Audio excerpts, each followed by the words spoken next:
Hello students, my name is Vaishali and I'm a faculty in School of Finance and Commerce, Galgotias University. I welcome you all to this presentation series, and the topic that we're going to cover today is feasibility study. So let's get started with the presentation. So the topics covered in today's presentation are: what is feasibility study? We'll start with an introduction, and then what is the benefit of conducting a feasibility study. Then we will discuss the various dimensions of feasibility study like financial feasibility, technical feasibility, and market feasibility in detail in further slides. So students, in part 1 of the presentation, we had seen that to set up a business enterprise, we need a business idea. And we had discussed various techniques to generate a business idea. Now, once you have a business idea or a pool of ideas, we need to conduct a feasibility study. So basically, a feasibility study is an analysis of the viability of an idea. We need to see that if that particular project will be successful or not if we take into account various financial, legal, technological, and many other factors. We'll be looking for all the solutions and would suggest the best recommendation after conducting a feasibility study. So let's see how a feasibility study is conducted. Now let's look at some of the benefits that a feasibility study provides. So a feasibility study can help in finding out a solution that is cost effective and also well recognized as it is prepared by a team of experts. Then a feasibility study also helps in knowing the probable market for the products. It helps in finding out the opportunities and threats as presented by the environment. It is also helpful in knowing the estimated income that will be generated from the project. Along with that, a feasible study also helps in determining how the particular project will contribute towards the society. It also helps in narrowing down the business alternatives. Through a feasibility study, the project team can have more focus and provide an alternative outline. It also gives a valid reason to undertake the project. When a feasibility study is done, it enhances the success rate as we have already evaluated multiple parameters. So to conclude, we can say that a feasibility study definitely aids in decision making on the project. So when a company starts a market analysis,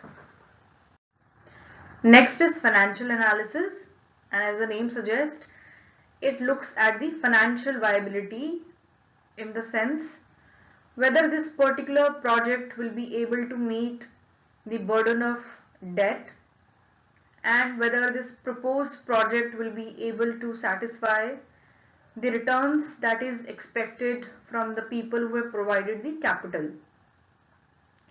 Now, the various aspects that need to be looked at while conducting the financial appraisal are investment outlay and cost of the project, the various means of financing, project profitability, break-even point, cash flow of the project, and projected financial provision. So let's discuss these aspects in detail further. So the investment outlay refers to the financial resources that are committed to an investment, and cost of the project represents the total of all the items of outlay associated with the project.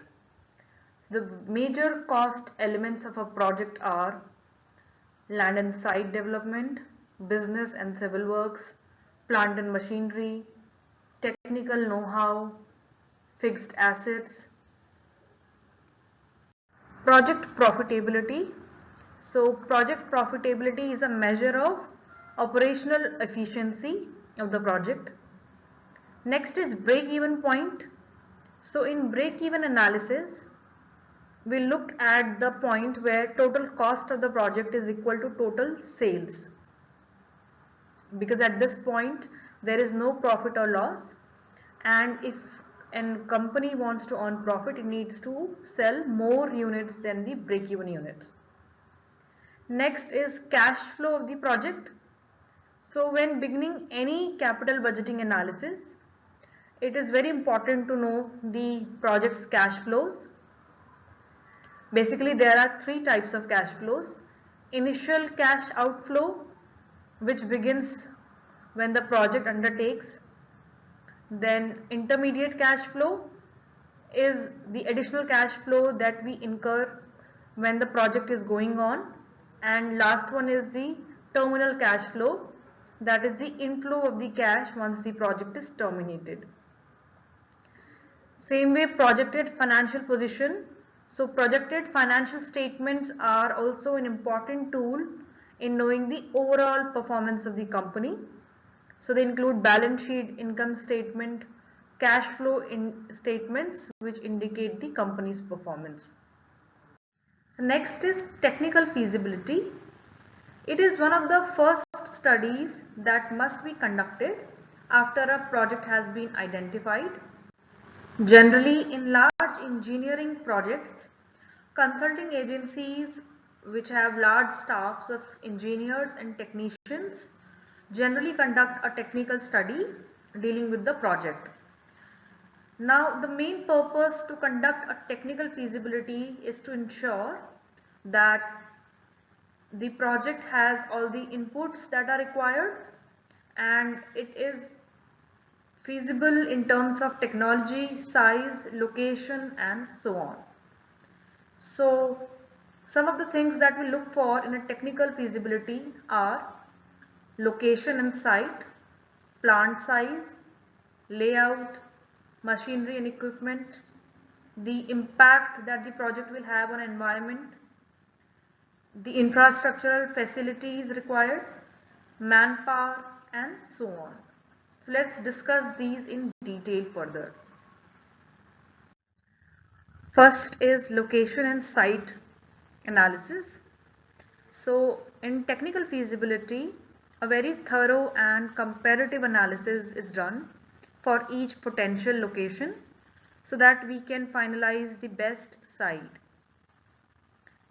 So the factors that are considered to choose the best location are: we look for the availability and accessibility of raw materials at the site. Then availability of cheap or moderately priced utilities such as power, water or fuel. Then other thing that we consider is whether the cost of transporting raw material and fuel to the site is minimum or not.